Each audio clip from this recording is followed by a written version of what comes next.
Hey guys, welcome back to Clownfish TV. This is Kneon. I am here with Geeky Sparkles. Hello. And Cobra Kai is too white. Oh, I knew this was coming. Cobra, yeah, you guessed it. I remember we had this conversation. You said, how long until they start complaining about a show about karate not having enough Asians? Right, and the fact that, it's a continuation of something that happened in the 80s. Right.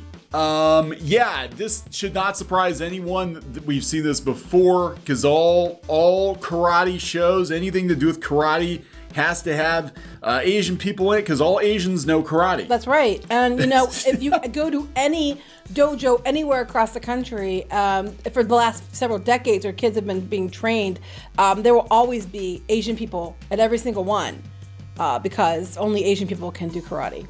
That's right. That is right. So we're going to talk about this and this trend that we're seeing, which is kind of a stereotype.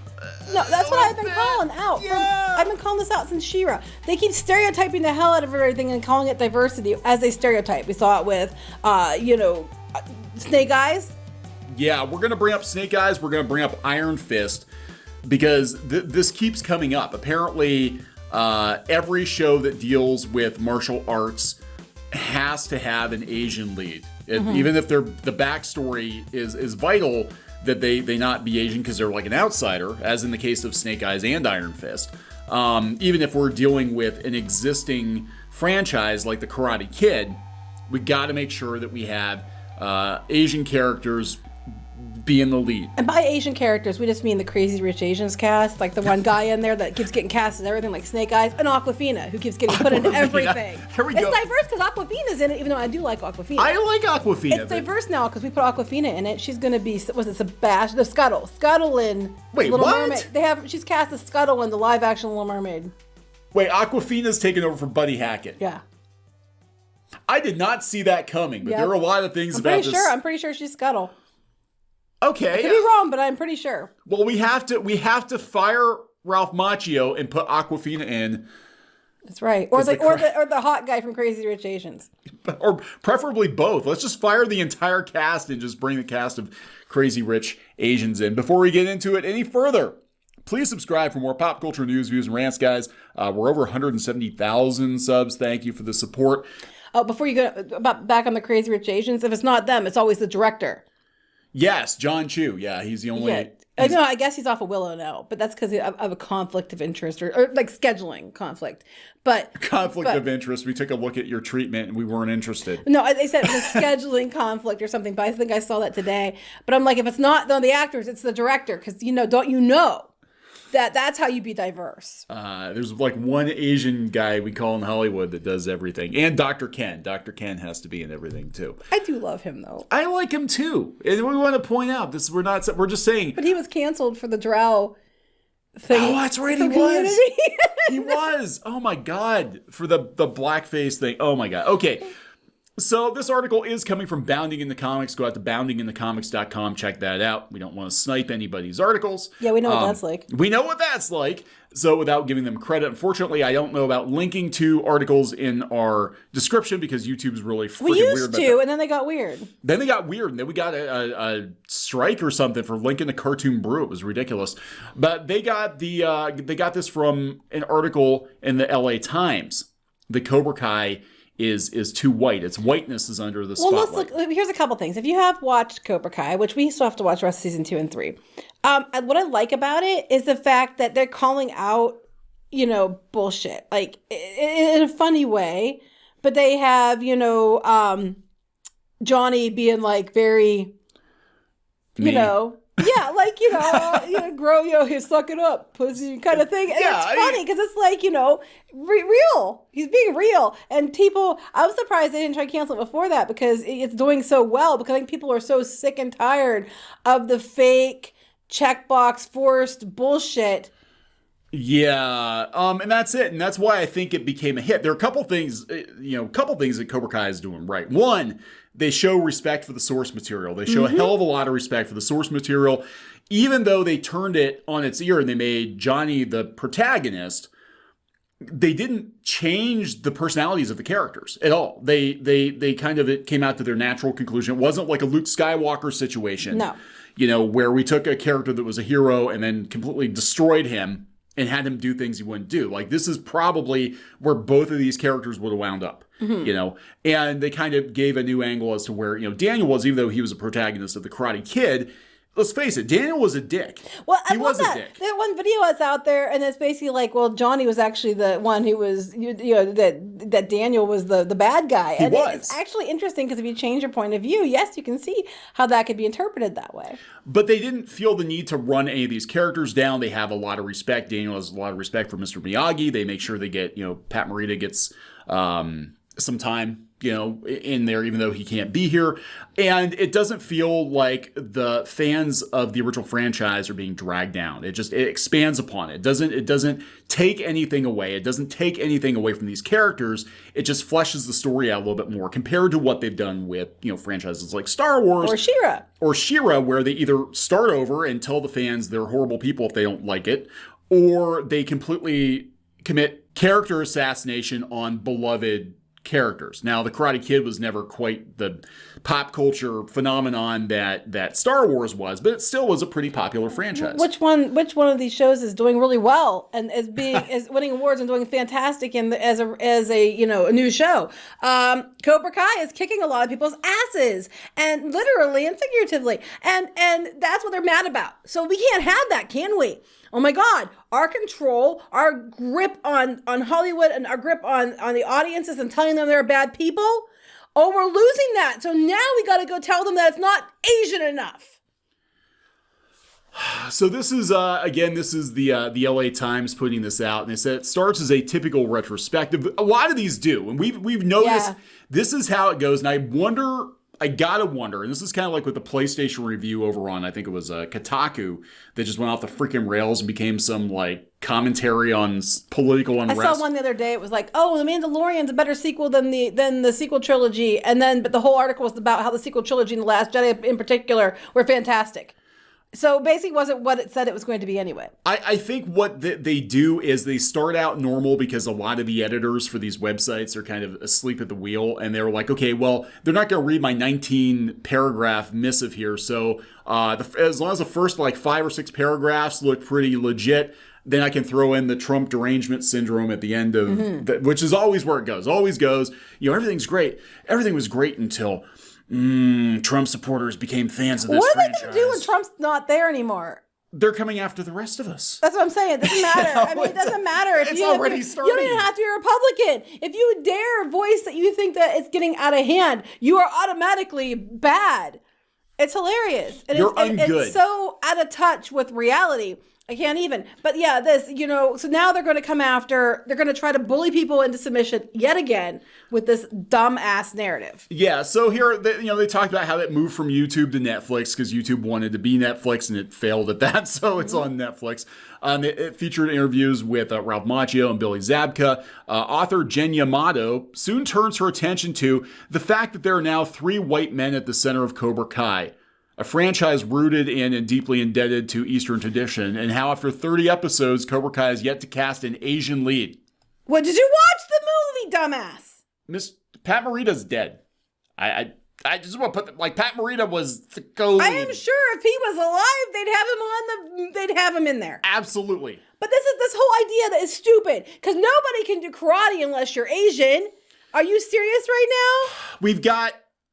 The kids are pretty diverse. Now there was an issue with one of the actresses that left. I didn't like that. I thought that I liked her. The actress that played Aisha, apparently they kind of pushed her out of the show. Why? They couldn't find anything to do with her. They could have found something to do with her. That's a load of shit. But she's not Asian. I actually liked her. She was. Yeah, it was kind of interesting because it showed anybody can be a badass. Yeah. Anyway, Yamato, the writer of the article. Here in the LA Times, cited a number of critics who shared a similar dissatisfaction with the show's lack of diverse the normal people that casting. you always expect it to be. Yep, except for the Latino character of Miguel and all the other people of color outside that main cast. Co-author of UCLA's annual Hollywood Diversity Report. Oh, yes. Like I said, do anybody actually care? So it actually doesn't show a diverse cast in a sense. Yamato also quotes writer and podcaster Jeff Yang, who shared his wish to see them To see them do is to go beyond the suburban idyllic space, this white pocket dimension more deeply. The whole point is the fact that you had, I can't even, this is a continuation of something that was started years ago. You don't just get to change everything and expect it to do well just because you say it, you do. Look at Thundercats Roar. Look at She-Ra. Look at Star Wars. You have to keep with it. I'm sorry if you don't effing like it. Go make something new. Or maybe, go write something creative and try to find an outlet for your, internalized whatever instead of just blaming everybody else all the time for stupid things like this. Vanity Fair said, according to an article, The Karate Kid, Cobra Kai, and the Odd Legacy of Mr. Miyagi, it was dispiriting that Danny LaRusso, an Italian kid from Jersey, is the most Japanese character on the show. Well, I don't agree with that. How is it dispiriting that he basically dedicated his life to Mr. Miyagi's teachings and legacy and his legacy and appreciates his culture? Well, that's cultural appropriation. Yeah. I mean, it's like, but that was the point. Mr. Miyagi, he was Mr. Miyagi's student. He's keeping him alive in spirit. So in response to the criticism, series creator John Hurwitz and Hayden Schlossberg and Josh Heald told Yamato they were well aware of the criticism. They actually were I didn't know they were behind Harold and Kumar Go to White Castle. Yeah. According to Yamato, while there are no writers of Asian descent on Cobra Kai, the trio emphasized that when it comes to elements such as the karate, which Miyagi-Do style is based, certain Japanese cultural details have leaned on actors like Tomito, Okamata, etc., etc. So they are asking people. Now, again, we're dealing with an existing franchise. Mm-hmm. You can't just change it just because. But I think they're legitimately angry because the reason this show is so successful is it is respectful to the source material. Again, Pat Morita, and it's not censoring all its stuff for your feelings. Yeah, Pat Morita absolutely would have been involved. He would have been front and center. Yeah, and unfortunately, that can't happen. But that's what you could have stopped with. They're angry because the show's doing well. That you could have stopped right with that. That's all the further you have to go. They're as mad because they keep putting out these reboots and half-assed shows that are basically taking off of things from the 80s and then changing everything and shoving diversity up every orifice they can shove it into, and then going around saying it's better than the original when it's not. And this show comes in, does it, and honestly, I think in some ways it's better than the original films.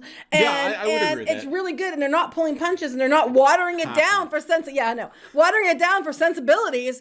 And now, we can't have that because don't you know every karate show ever has to have Asian people in it?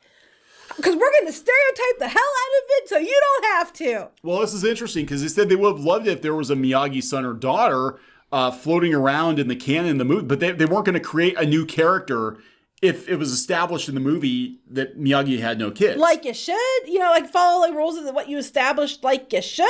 They noted out of the respect for canon, as they inherited the story. You're not allowed to. You're not allowed to, according to the Hollywood and these outlets and these journos. You have to change everything for no reason whatsoever, just so that they're happy with their lives. And then they can go look at something else to bitch about on the internet.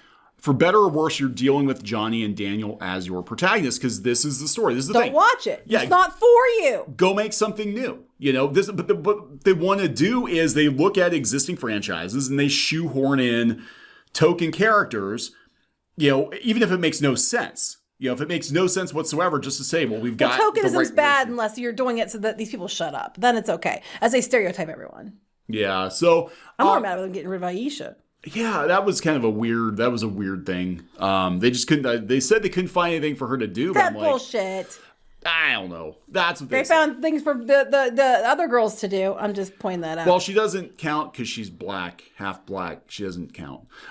She's got to be Asian. So yeah, we're seeing this trend. We saw it with Snake Eyes too, where they're changing Snake Eyes' origin. Even though Snake Eyes, his backstory was created by an Asian man. Oh yeah, Henry Golding. He's the crazy rich Asians dude. He's way too pretty to be Snake Eyes, and he's not buff enough. He's not white. And I'm sorry, Snake Eyes is a white guy. I'm sorry if you don't like that. But we saw articles like this just a couple months ago from Inverse. Finally, G.I. Joe finally fixes Snake Eyes being a white guy. Finally. This is unironic. Finally, we can stop pretending to believe that Snake Eyes is a white guy. He literally is a disfigured white man created by an Asian comic book writer who served in the military. Right. His whole backstory is he was the odd man out. But you know why it wasn't believable? Because he was a ninja and he is not Asian. I'm like, seriously, you can't make this stereotyping bullshit up. Because that's what this whole thing boils down to in people's minds. And a lot of times it's white people, but they're basically like telling the Asian people who they can and can't write. Yeah, it's like kung fu equals Asian because all Asians know kung fu and also are good at math. I've had some Asian friends that were not good at math. So does shitty articles always equal inverse or Screen Rant or something? Nothing says Asian like a mystical white dude standing in Chinatown.